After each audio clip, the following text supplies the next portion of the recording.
هەڵبژاردننی پێشوەختەی ئێران و خەونەکانی خامنەیی. خامنەیی گەرانتی لە سەرۆکۆماری داهاتوو دەوێت.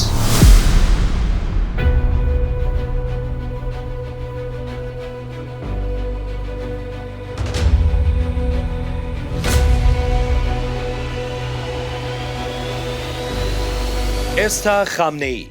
چاوی لەوەیە دوای خۆی ئێرانێکی پڕ ئاسایش و دڵخوازی خۆی بۆ نزیکەکانی و بەتایبەت کوڕەکەی جێبهێڵێت.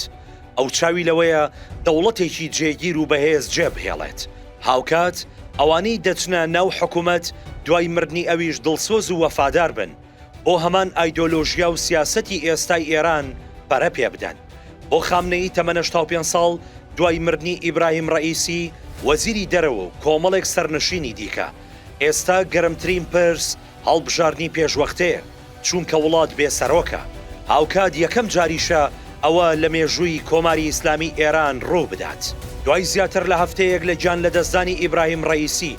ئامادەکاری و بانگەشە بۆ سەرۆکۆماری ئێران بووە بە باسی گەرمی نێوخۆ و دەرەوەی ئێران. بەشێکیان پێیان وایە ئەمە کارێکی باشە و بەشێکیشیان پێیان وایە هێشتا پرسەکەی تەواو نەبووە، کەچی هاوڕێیانی پەلەیانە شوێنی بگرنەوە. ڕۆژی پێنجشەممە 23 ئایاری 2024 بە فەرمی دەرگای خۆپاڵاوتن بۆ ئەو کەسانەی دەیانەوێت خۆیان بربژێر بکەن بۆ هەڵبژاردننی سەرۆکایەتی کۆمار لە مانگی تەمووز کرایەوە. نزیکەی 20 کەس کێبڕکێیانە تا ببن بە سەرۆکۆماری داهاتووی ئێران،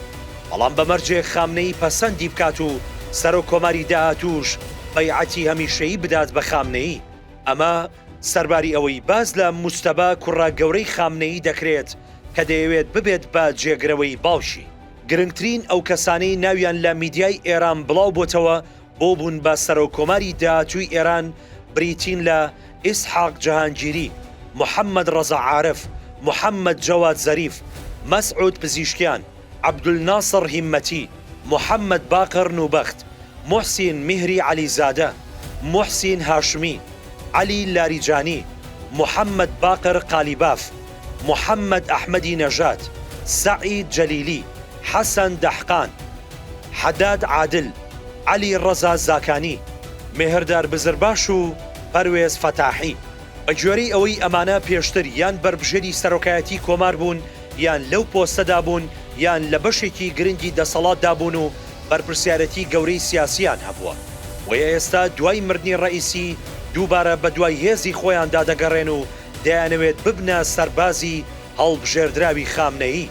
و ئیبراهیم ڕەئیسی و دارودەستەکەشی لە ڕێگەوە هەڵکێشن. ئێستا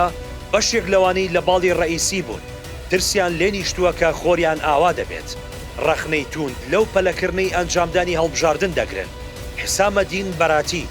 کەسایەتی نزیک لە ئیبراهیم ڕەئیسی لە تویتەر دەڵێت هێشتا کفنەکەی ڕەئیسی زەر نەبووە، کەچی کەسانێک کە خۆیان بە دڵسۆز دەزانی بۆ ئیبراهیم ڕەئیسی ئامادەکاری دەکەن بۆ کورسیەکەی. ئەو دەڵێت تکایە کەمێک شەهوەتی گەیشتن بە قودرەت ڕاگرن. هاوکات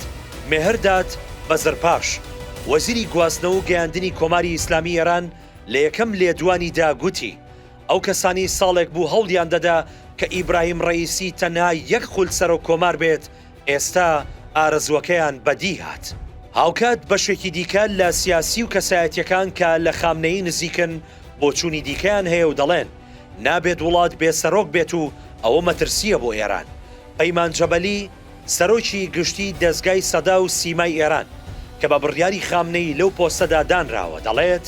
ئەنجامدانی هەڵبژاردن بۆ وڵات زۆر گرنگە و دەبێت بە زووی ئەنجام بدرێت چونکە لە ماوەی 40 ساڵی ڕابردوودا شتیوا لە ئێران ڕووی نەداوە. بەشێک لە چاودێران ئەو پەیامە بە قسەی خامنەیی دەبین و پێیان وایە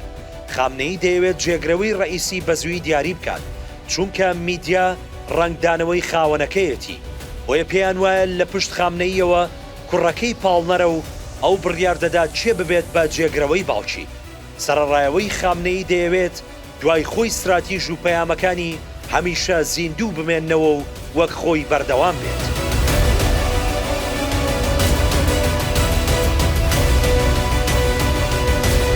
خامنەیی جگە لە دەسەڵاتی خۆی چی دەوێت؟ میدیا و شەقامی ئێران و فارسەکانی دیاسپۆرا باز لەوە دەکەن خامنەیی بە دوای کەسێکدا دەگەڕێت کە ئێران لەم دۆخە ڕزگار بکات و بەبێ ئیحراج بوون و نیشاندانی پەشیمانی لەگەڵ وڵاتانی ڕۆژاوە بگەڕێتەوە بۆ دانوستان و ڕێکەوتن هەروەها گەمارۆکانی سەر ئێران لا بدات و دۆخی وڵات بەرەو باشی بەرێت ئەوەش یەک کەسە کە زۆرینەیان پێیان وایە کوڕەکەیەتی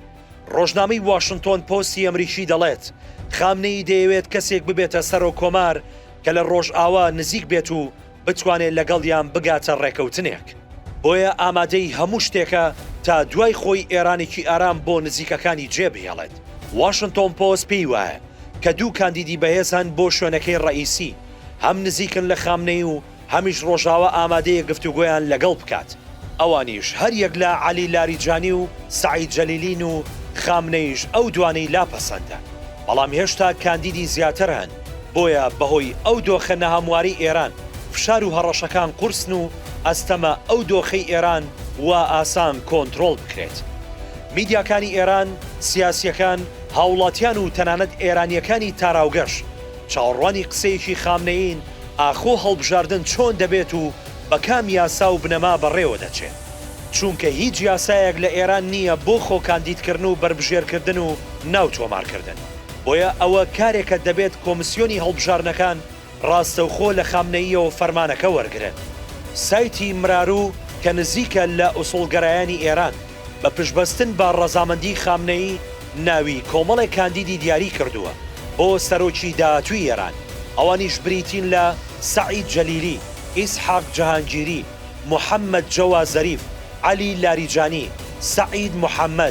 محەممەد قالیباف عەلی زاکانی سایتی مراروو دەڵێت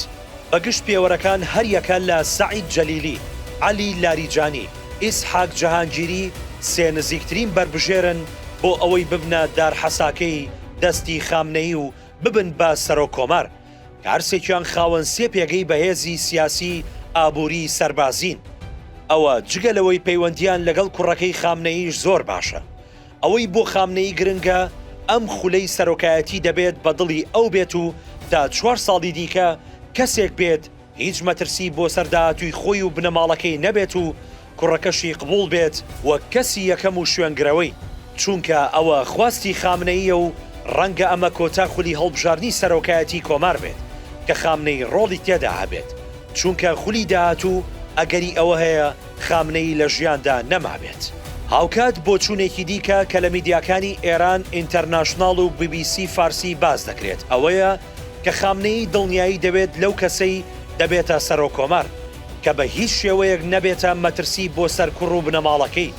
هاوکات بە گوێرەی شیکاریەکی ئێران ئینتەرناشناڵی ئۆپۆزیسیۆنی ئێرانی هیچ کەسەیەک ناتوانێت جێگای خامنەی بگرێتەوە بەڵکو بە مردنی ئەو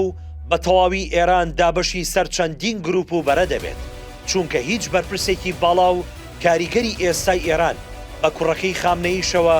نەک سەدا ساد بەڵکو سەدا چلی پارە و سوپا و هێزی لە ژێر دەستدانیە و هەمووی دابەش بووە ئەوە ژەمان سیناروی لیبیا و سووریا دووبارە دەکاتەوە لە ئەگەری مردنی خامنەییدا.